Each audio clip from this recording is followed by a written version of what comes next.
அம்மா எதுக்குடா கத்துற? 1 மணி நேரமா தேடினுக்கிறேன். இந்த பீரோல என்னோட பூ போட்ட சட்டையை காணோம். பீரோலயும் சரி வாழ்க்கையிலும் சரி நான் தேடுற விஷயம் மட்டும் கிடைக்க மாட்டேங்குது. டேய் பீரோல தான் மடிச்சு வச்சேன் பாருடா. நான் கபோர்ட்ல தேடினுக்கிறேன்.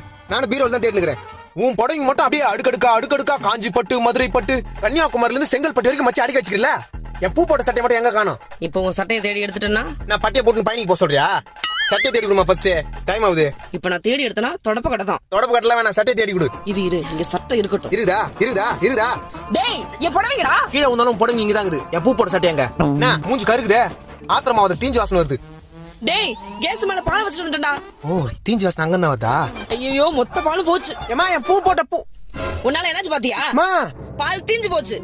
என் பூ போட்ட சட்டமா? டேய் இங்க பால் தீஞ்சு போச்சுன்ற பூ போட்ட சட்டையா? இந்த கருத்து நீ ஏன் பாத்துட்டு இருக்கற? என் பூ போட்ட சட்டையே இதாமா. பூ போட்ட சட்டை இதுதானா?